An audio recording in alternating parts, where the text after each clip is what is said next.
دوهمه نړیواله جګړه د 1919 او 1945 کلونو ترمنځ پیښه شوه.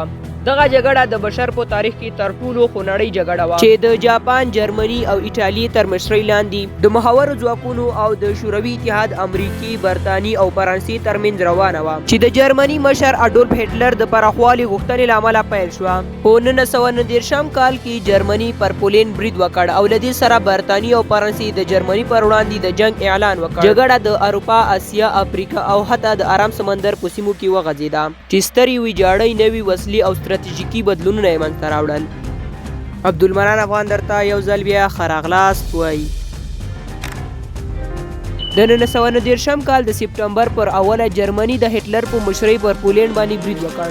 دغه برید د انګلستان او فرانسې د غبرګون سبب شو چې له امله یې جګړه پیل کیږي او تر راتلونکو شپږو کلونو پورې غځېږي. په دې جګړه کې 100 میلیونه سرتیري جنګېدلي دي چې له امله یې له 80 میلیونه څخه تر 15 میلیونه پورې انسانان وژل کیږي چې شاوخوا 50 میلیونه ملکي وګړي پکې شامل دي. د ورسال تړون سخت شرایط د جرمني اقتصادي کمزورتیا، نظامي محدودیتونه او ملي سپکاوی د دوهمې نړیوالې جګړې اصلي لامل و. دغه تړون د جرمني خلکو ته د انتقام احساس ورکړ چې بالاخره هټلر واک ته ورسوه او نوموړي نړۍ بلې جګړې ته یوړله.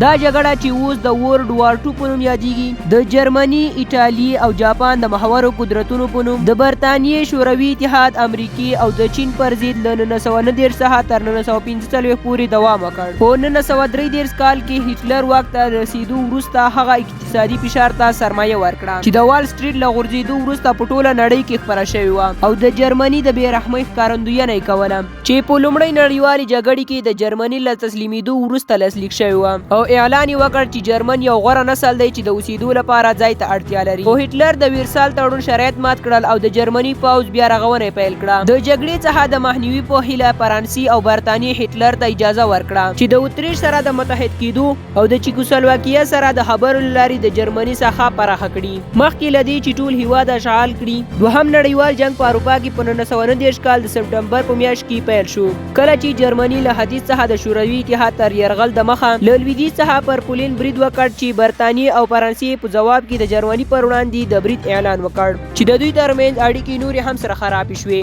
په 1940 کې جرمني د اوسپنې د خوندي رسولو لپاره په ډینمارک او ناروې برید وکړ. په ډیر کم وخت کې په بلجیم، هالند او حتی فرانسې باندې بریالي بریدونه وکړل چې بالاخره فرانسه هم تر واک لاندې راوسته. په 1940 کال په نیمایي کې دغه ملتونه ډیر زر د جرمني لخوا فتح شول چې جرمني ډیر زیات ځایونه ونیول. د جرمني دغه ګړندي یرغلیز بریدونه د ډیر ځواک په کارولو سره ګړندي بریاوې د ترلاسه کولو لپاره چمتو شوي وو. خو برتانوي ځواکونه په ډنکرک کې بند پاتې وو چې د 1940 کال په دوبي کې د سمندر له لارې بیرته له برتانیې څخه د وتلو باندې بریالي شول. جرمني په خاصه توګه له هوا څخه پر برتانیا برید وکړ ځکه چې دا ټاپو هېواد د قوي سمندري ځواکونو لخوا په ښه توګه ساتل کېده. ایټالیا د فاشیستي دیکتاتور موسولیني په مشرۍ د جرمني یو متحد و. شمالي افریقا په ځینو برخو یرغل وکړ او په 1941 کال کې په یونان کې د ناکامه کامپاین په پیلولو سره جګړه نور هم پراخه کړه. د جرمني په تاریخ کې د شوروي اتحاد په وړاندې د سترو حیرانونکو یرغلونو په ترڅ کې چې د بارباروسا عملیات په نوم یادېږي د محورو قوتونو مشري وکړه چې د لیکو تر شا په میلیونونه یهودیان او کمونیستیان د وژنو په فابریکو کې په وحشیانه توګه له منځه یوړل شول. هټلر چې د چټکې بریا هیله درلوده په پیل کې د روسیې په زړه کې ژور پرمختګ وکړ.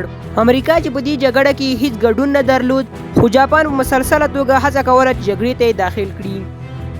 نو جاپان بالاخره په 1940 کال کې دې ته اړ شو چې د امریکا په پیرل هاربر باندې برید وکړي. دا چې په دې وخت کې امریکای یوازې د برتانیې ملاتړ کاوه نو پر جاپان یې سخت اقتصادي بندیزونه ولګول او په رسمي ډول یې د دوی پر وړاندې په جنګ کې برخه واخیسته. جاپان د سویل ختیځې اسیا په پاسفیک په سیمه کې خپله پراختیا پالیسي تعقیب کړه او سخت جنگي جرمونه یې ترسره کړل مګر د امریکا په وړاندې د منځنۍ جګړې د مهمو جنګونو له لاسه ورکولو وروسته پرمختګ په 1942 کې ودرول شو. د دوهمې نړیوالې جګړې په ترڅ کې په افغانستان کې محمد ظاهر شاه واکمن و او هڅه یې کوله چې هېواد بې طرفه پاتې شي. نوموړی له 1933 څخه تر 1983 پورې د افغانستان واکمن و. افغانستان په رسمي ډول د دوهمې نړیوالې جګړې په هیڅ اړخ کې موجود نه و. ظاهر شاه د هغه حکومت هڅه کوله چې هېواد د جګړې له ناوړو اغېزو څخه وساتي. برتانیه او شوروي اتحاد غوښتل چې د دوی ملاتړ اعلان کړي خو د افغان حکومت ورسره ونه منله. برتانوي هند په افغانستان باندې سوداګریز بندیزونه ولګول ځکه چې شک یې درلود چې دوی د جرمني سره اړیکه لري. د ظاهر شاه تر سیوري لاندې د هغه تر محمد هاشم خان د صدر اعظم په توګه اصلي واک درلود. هاشم خان یو محافظه‌دار سیاستمدار و او هڅه یې کوله چې هیواد له جګړې لرې وساتي. په هر حال په 1943 کې وروسته له دې چې موسولیني رژیم ړنګ شو نو متحدین یې په سیسلي کې راښکته شول. جرمنیانو په تیزۍ سره د ایټالیا کنټرول ترلاسه کړ. په ختیځه جبهه کې د متحدینو د زیان له ویرې شورویان د امریکایانو احتمالي متحدین شول او انګریزانو ورو ورو په ختیځه اروپا کې جرمنیان وڅارل.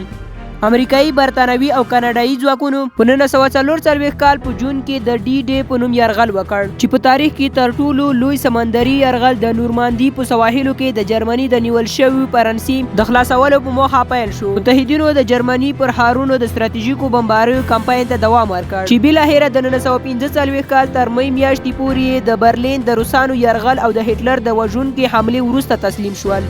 د 1945 کال په پسرلي پورې جاپان ډېرې بریاوې ترلاسه کړې وې، خو جاپان هیڅ کله تسلیمي نه منله. نو متحدو ځواکونو هم پر جاپان ښارونو باندې بمبارۍ کمپاین پیل کړ او امریکا په هیروشیما او ناګاساکي ښارونو کې 2 اتومي بمونه وغورځول. بالاخره جاپان هم په 1945 کال کې خپله تسلیمي ومنله.